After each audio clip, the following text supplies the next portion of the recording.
Do more is a call to action for all Australians to be allies, making the commitment to become more informed, more educated, and more engaged in creating positive change to challenge racism. This conversation series seeks to make change through storytelling. We acknowledge the traditional custodians of country throughout Australia and their connections to land, sea, and community, and what we learn through storytelling culture of the longest continuous civilization on the planet. We pay our respect to elders, past, present, and emerging.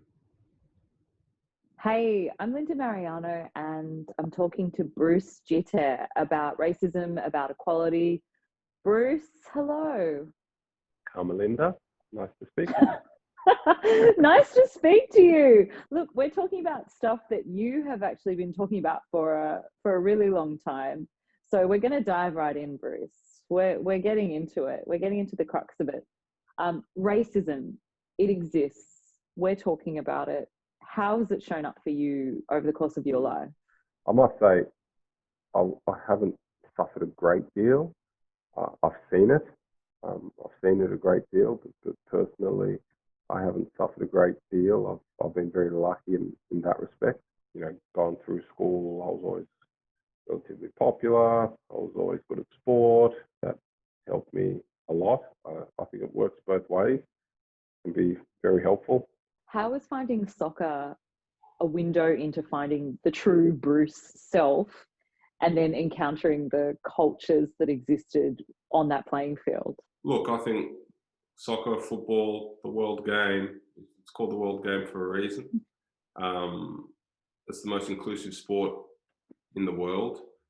Everyone can play it. Doesn't matter about your colour, doesn't matter about your background, doesn't matter about your wealth. You know, all you need is roll up some socks and you've got a ball, right? So it's inclusive for a reason. I felt most included in Australian society through playing this sport.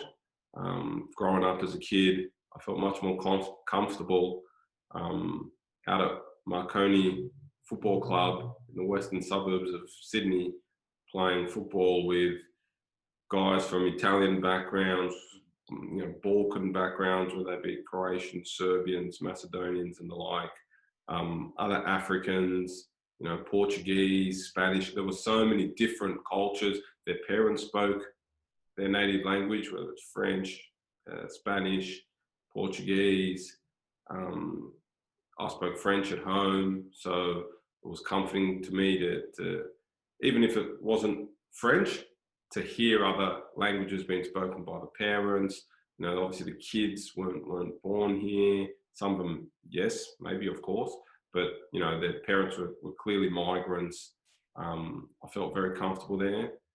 And then, I'd go back to the North Shore. There'd be house parties in Mossman, and I'd always be the odd one out. Not that people made me feel particularly different. They always treated me really well, to be fair. But I was always the only black person there, and that's a constant theme. I think as I've met people that you can say at a certain level in whether it be business, sport, politics. I'm always the only black guy there. So I do feel comfortable. I'm comfortable in my own skin. I feel comfortable in any surrounding. But definitely growing up as a youngster, I felt most comfortable on that football field. The two main things I remember from school was Pauline Hanson and the Vietnamese are coming in, Cabramatta's a disaster, Asians are bad, and the Cronulla riots. They're like the two key things that I remember at school, which ironically didn't feature black people, but it's much in the same. Black Lives Matter is topical at the moment, and it's a big issue, and I get that. But when I've spoken publicly about this topic before, the amount of feedback I get from European migrants, from Asians, is overwhelmingly more than I get from black people. That's clear, because it seemed like every wave of migrant to Australia. I'm talking Australia specific here, obviously. So every wave of migrant has obviously felt the effects of racism, especially in our sport, football. It was like a wogs game, so they all were getting ridiculed for years when they first got here. For Asians, there was obviously Pauline Hanson, and she was quite popular during that time. I think where the Europeans that have come, because they don't look particularly different, the vast majority of them, once they're in, they're in. Like they may as well be Aussie. Like, we're all Aussies, but they look like Aussies as well. Whereas when you're black or if you're Asian, you can't. Your appearance is your appearance. Like, I don't think my accent could be any more Australian, right? Yeah, yeah. People obviously understand and know that I've been here a long time, but if you look at me from across the street, you don't know that, right? Whereas those Europeans, you wouldn't know till they spoke, for example. It's funny you mentioned that kind of appearance assimilation. I just remember this story that my aunt would tell me about when she first came to Australia from Italy, and she was in the schoolyard and she'd made friends. They had a little band of fellow Italians. Yeah. They would sit together at lunch, and then other kids would kind of make fun of them for having mortadella sandwiches. Yeah. But I remember she would tell me that she was always so lucky, and she was always the most popular Italian in the school because she had blue eyes, and she looked less. She had blue eyes and quite light hair, so she was more so-called like surfer looking, and less traditionally wog European in that way. So, but you were talking just then about how you had to go and speak to a school, and I want to talk about the current state of what it is to be doing more, and how we can be using the positions that we're in, because now you are in this position where you have had success, you have done sports, you've studied, you're now the director of football at Adelaide United. How does it feel for you to be able to take action? What can you do? I think it's a responsibility that I'm proud to take on board. I've never felt pressure, but through my whole life, I've always been acutely aware of the responsibility that I have. Obviously, being black, that it's taken a lot of blood has been spilled, a lot of tears have been shed for me to be able to live the life I currently live, for me to be able to have the opportunities I currently have, because you go back decades, hundreds of years, for black people, life was much more difficult.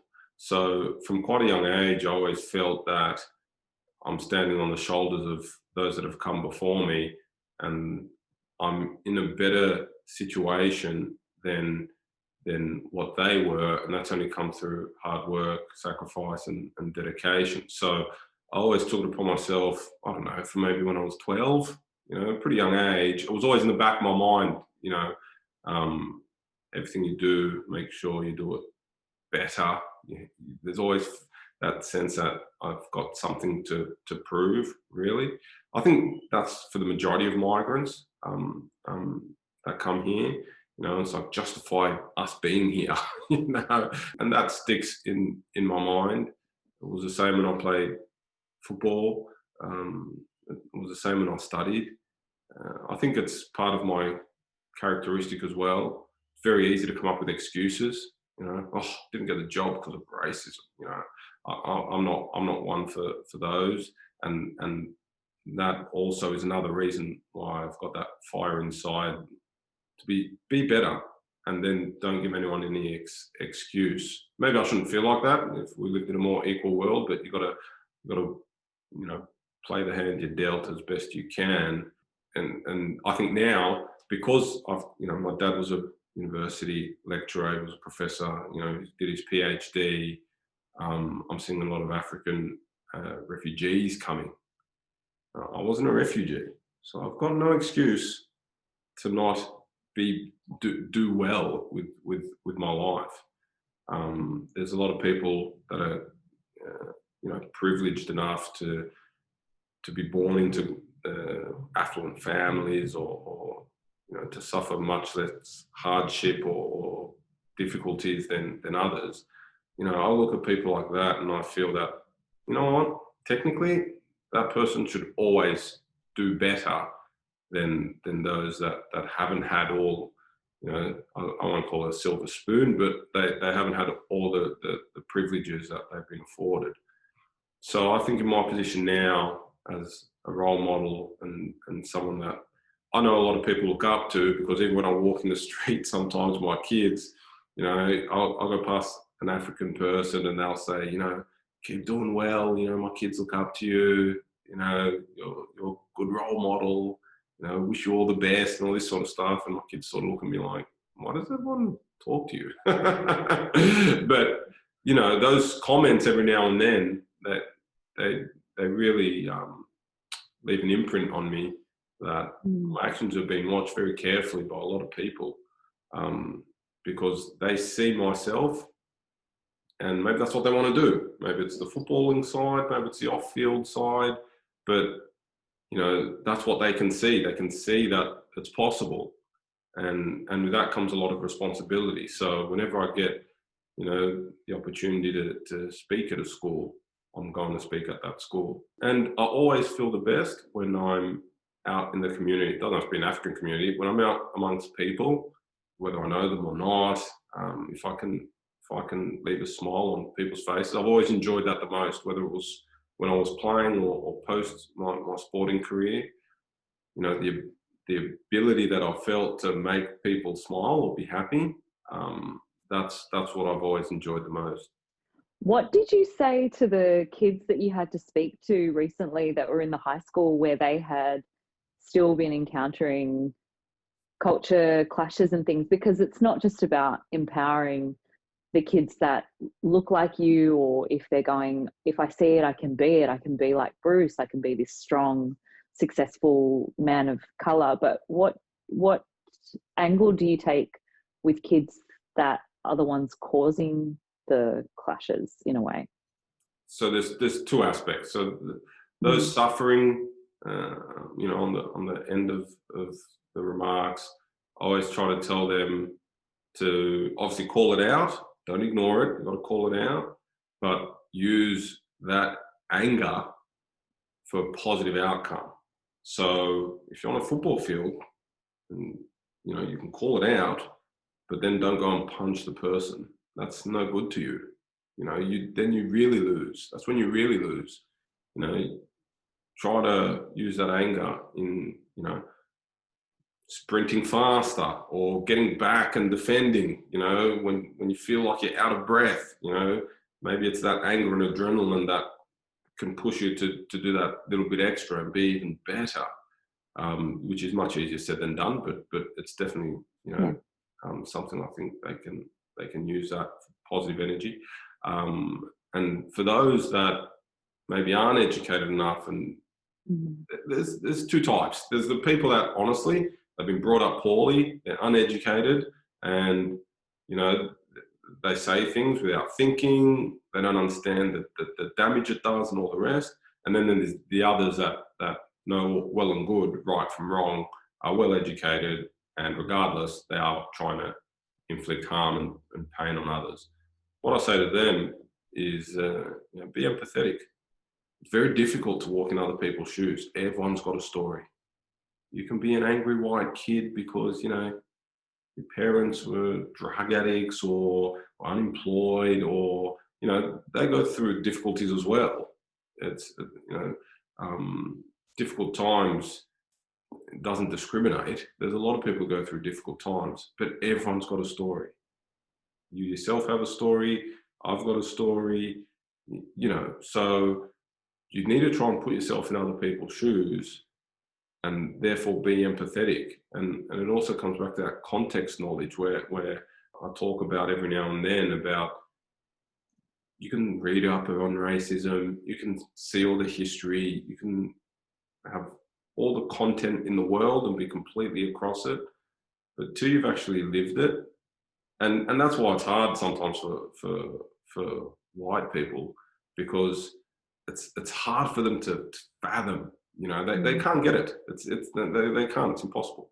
I liken it to myself trying to understand how females feel about certain things. You know, because I'm not female, it's impossible to really get it, what that feeling is. But if you can try to put yourself in other people's shoes, then that'll give you at least that second to think and maybe reassess what you're about to say or what your thoughts are.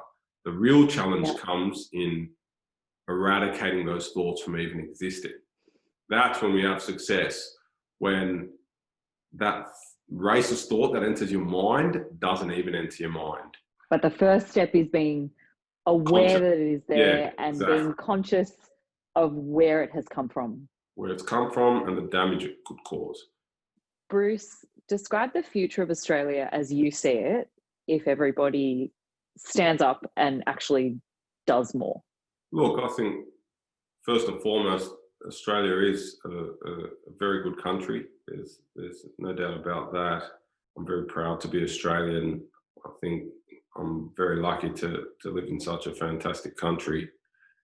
But what I will tell you is that it could be much better. You know, if we continuously leave people behind, then there'll always be a stain, there'll always be a scar on Australian society. I think if everyone does do more, then there's no doubt that society will be more inclusive. And with a more inclusive society, you'll be able to elevate not just some, but everyone to a better standard of living, to better economical outcomes, to better educational outcomes, and to even more vibrant and productive and happy society. But I think Australia is in such a good place that if everyone did do more, it would make a material difference to the livelihoods of all Australians. And I'm talking about those that feel like they're not being treated well, or they've been cast aside, and those that, you know, living fantastic lives and are affluent and you know, may have been for generations and generations. I would argue that they would be more affluent and for more generations, as well as lifting you know, those that are struggling into better places. So I think it's a win-win-win situation. You know, it's positive for everyone. I don't believe in, you know, win-lose, push them down to elevate myself. I think we can all elevate each other.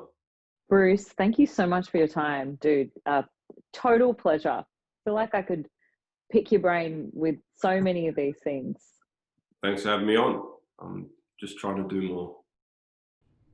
Find ways you can do more at domoreproject.com.au.